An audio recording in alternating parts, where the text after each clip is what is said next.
Yeah, the news official as of, Friday, that the Pac-12 was no longer going to look the way it had for years and years and years. The writing had been on the wall, but that was sort of the death knell. We'll see what happens now with the remaining four schools with all that as a backdrop.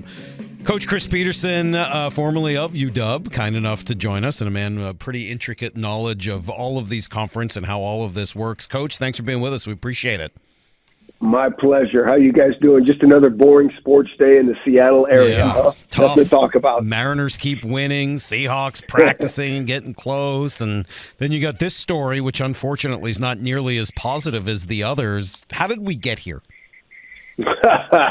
Oh, my God. In 2 minutes or less, because it's a simple conversation. Yeah, exactly. It's the thing that I can say about that is, unfortunately, I don't want to say I felt this coming, that the Pac-12 was going to dissolve, because this is wild in my mind. I mean, it's just like, how did we get here? And I think Brock could attest to this. I think over the years, the last handful of years, 10 years or so, you could just feel somehow the Pac-12 becoming less and less important and less of a player. And the other conferences, the SEC, the Big Ten, becoming more and more important. Brock, I know you remember this like it's yesterday, and I do too, when you and Kirk Herbstreit came in and talked to all the coaches kind of about this topic. And that those two conferences, when you guys would go do games, just felt bigger and more important. And so you could just feel this thing kind of eroding, and here we are. And, what a difficult decision that Anamari Kelsey and Jen Cohen had to make and navigate.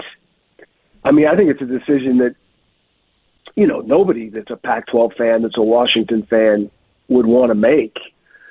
But probably at the end of the day, I mean, it's the best thing for Washington to be at the table, right? Because, they say you're either at the table or on the menu. And it was really starting to feel like, the teams in the Pac-12 were going to be on the menu. So you remember me sharing about that, right? I think I've shared on the air to a degree about Herbstreit and I.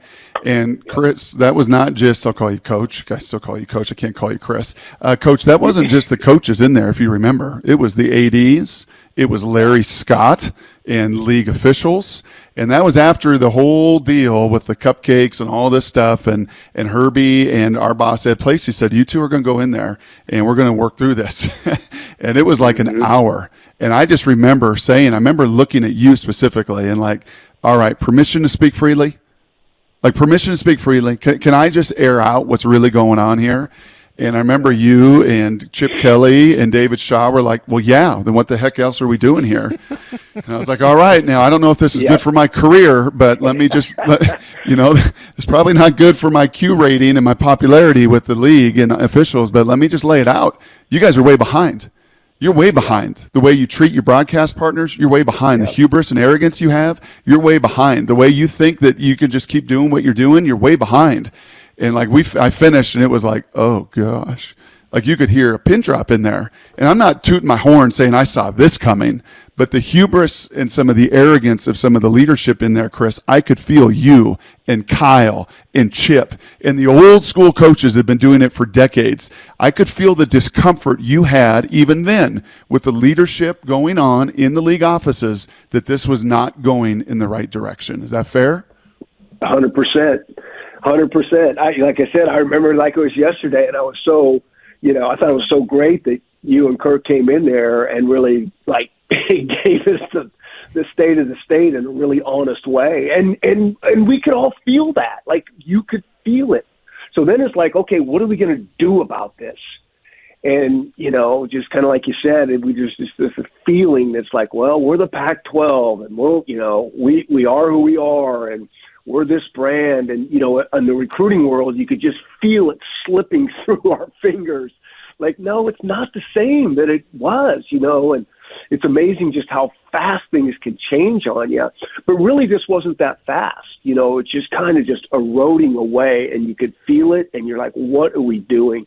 And, I think it's not just, probably the big picture. I mean, like I say, this is such a complicated issue, and we could talk for hours on this, but you guys good if we stay on for hours and just talk about this today? Yeah. You got nothing to do, right? You're not. Yeah. You're just a retired football coach now, so you got hours, right? Exactly. Let's talk. But yeah, I mean, to me, the thing that was so frustrating is you could feel this at the NCAA level. Like, it was just like, who's directing this situation? Just college football in general and the greater good. What is good for the game and these kids? And that just felt non-existent for a long, long time. Was it ever existent, Chris? Was it ever collegial? Yeah. Was it ever existent in your experience as a coach? Well, so it felt strong-armed. It felt like this is what we're doing. You can give them trail mix, but you can't have M&Ms in your trail mix or you're going on probation. You can give them bagels, but you can't have cream cheese on your bagel, so that's a violation. The kids can't go do charity work and use their name, or that's a violation. I mean, there's just so many things that were going on that you're like, wait, what are we doing here? So there was, in my opinion, just no real progressive thinking. But at least they were like putting hard boundaries down. But then in the last, again, let's go back 5-10 years, it just felt like they were pulling back when this thing was starting to go to court. Alston, the last thing that just came through was NIL, and it just flipped. Like, okay, coaches, administrators, you can have nothing to do with money with these players. You can't tell them what to do. Boosters, you're now in charge. And we're like, wait, what? And so it's just been like just a lack of leadership kind of starting at the top. Yep. And this is what you get. Well, yeah, and there is no real top leadership because there's no commissioner of college sports. One thing, Coach, talking to Chris Petersen here, Coach, Brock and I have kind of debated and talked about this forever, and we come at it from different standpoints. I mean, I'm from the Northeast where college sports are not nearly the way of life as they are in the rest of the country. But one of the things that I've always struggled with in college sports, and Brock and I were just talking about it, is that the system was never set up for it. It was supposed to be, when it was started 100 years ago, the guys who happened to, or people who happened to be at school A play against the people who just happened to go to school B. They're not choosing those schools based on their athletic teams. They're just going there, and then they play each other. I don't see how, maybe you have more of an opinion on it. How does a system set up that way ever grow to accommodate the amount of money and interest that it ended up generating?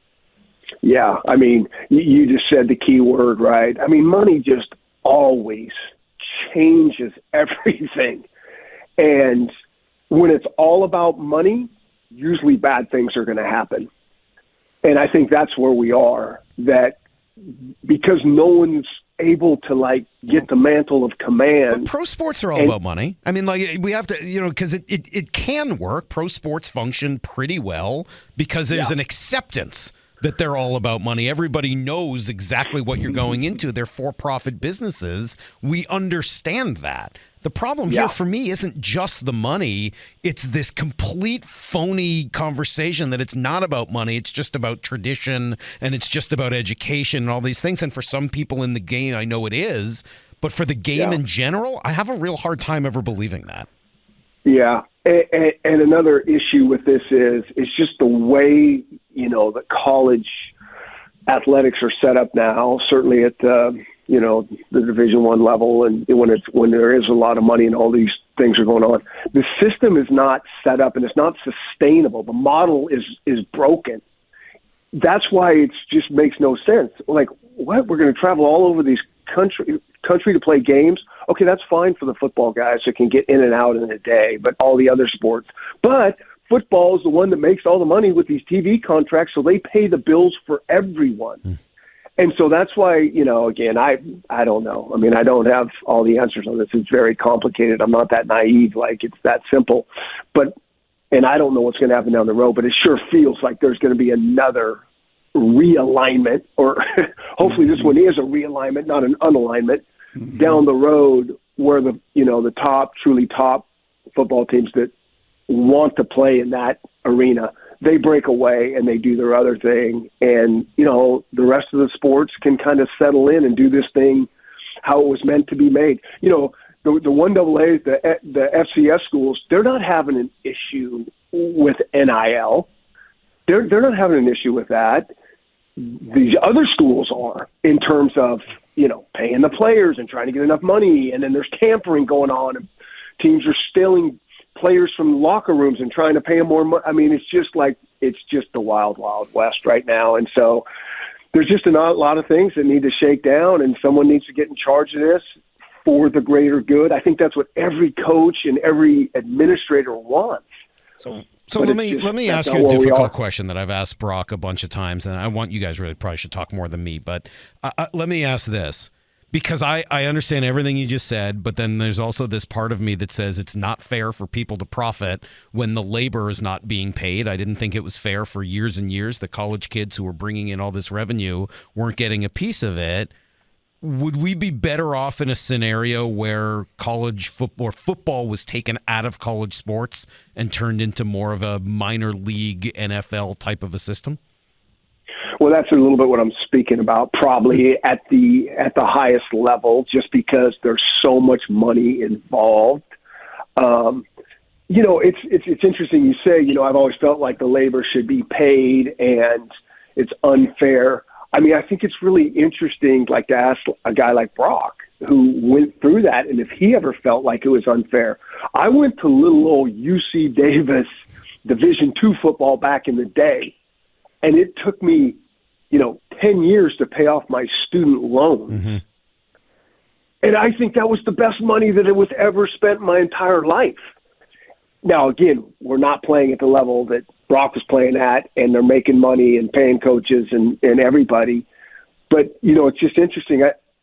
I don't know how many people felt back in the day that, like, this is unfair. Now, again, the money has dramatically changed rapidly. Right, and that's where I think it changes. When it's not unfair until people elsewhere are making millions or billions of dollars, and then you say, well, hold on a minute. Yes, it's great to get a free education, but this guy over here is making millions, and I'm the one who's going out there risking my injury and future. See, we don't talk a lot of politics, Chris, because Salk is just a red-blooded capitalist, and this is just it's not healthy for our show when we dive into these arenas. Please. You got to get running. I got one last question for you, and it's for our friends across the state. I know, Chris, that you're in high demand. You're not going to say this, but people love for you to come in and consult and put your eyes and your experience and all of your decades of wisdom into different organizations, and you get a chance to speak to businesses, and you won't toot your horn. I can do all of that. If Pat Chun were to fly Chris Petersen in and say, Chris, what do we do? What is next best step for the Beavers? What's the next best step for the Cougs? What would you advise, knowing what you know and everything you have seen and been through? I mean, Brock, that is such a difficult question, and I think that's going to take a lot of thought and a lot of conversation. I think the really good thing about the Washington State, Oregon State, like those, you feel so bad for them because they have done such a great job of scratching and clawing and battling and doing a really good job with the facilities and making their places really important and players in the big scheme of things. And now the rug's been pulled out from them. So they got these beautiful facilities. Both sides have some really nice facilities. That's great. But I keep thinking about this, when this season's over and with the transfer portal, and who knows where they're going? Are they going into the Mountain West? Are they going to form the new Pac-12 conference with some other teams coming in, a combination of those type of things? And then what are the players that are there going to be thinking? Do I want to be here? And then again, let's just get to the poaching that's going on and buying players out of locker. I mean, I keep thinking about what's going on there. So I just know this: in the next couple months, they're going to have to sit down and really strategize and create a vision where we're going, an inspiring vision. Yes, change is here.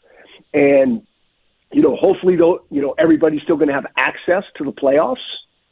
And maybe it's going to be an easier path to the playoffs. I know this, Washington and Oregon had the Pac-12 stay put for the short term. That would have been a much easier path into the playoffs. Now, probably not better for them to stay for the long game, but in the short term. So, whatever league is formed that they're going to go into, and if there's a path to the playoffs, I'm thinking that's what we're trying to get done. And if we can get in there, now we have a shot. But it's going to be something like that. But they're going to have to sit down and figure out what is the vision? What does this thing look like for our student athletes? Why is this a good place to come? And they're going to have to create this vision. And the vision they had is out the window, and we got to create a new one. Did you ever play golf with Mike Hopkins? I have not played golf with Hop. I had the experience a week or so ago in a scramble. Very interesting 5 or 6 or 7 hours we spent together in a scramble that just kind of kept going and going. He's a pretty intense dude. Thoughtful. Was he doing push-ups in between holes, waiting for the next group to tee off? I won't tell you. I won't tell you whether or not he threw a club on the third hole because I don't think that's fair to him. But I was pretty impressed with the intensity that he brought to the table. So he's a big fan of yours, and I just thought I would mention that. I know you got to run, but we appreciate it. It's not a fun conversation. It'd be more fun to have you on to talk about something else. But this is kind of where we're at. So here we are. Yeah, thanks, Chris. and I think you said it. It's really not a fun conversation. I mean, when we're talking about the greater good and, people, the greater good of college athletics and football and all those type of things, there's like really hard decisions that needs to be made. And when we're talking about change, everybody likes change unless we're talking about, you're saying I have to change? Right. Then nobody likes it. Yep. So that's where we are. You know that Brock makes me play a sound drop of yours almost weekly. He makes me play this. Maybe you remember saying this, but I thought I'd just play it for you since you're here. Stars? Is that another Joe question? Yeah, I'm really impressed with a lot of their stars. Brock makes me play that all the time. He thinks it's the funniest thing. Oh, so good. Brock, we need to move on. We need new sound bites. I don't like change. I don't like change, Chris. I don't like change. Have a great day, buddy. Thanks, Thank you. Coach. We appreciate it. All right, guys.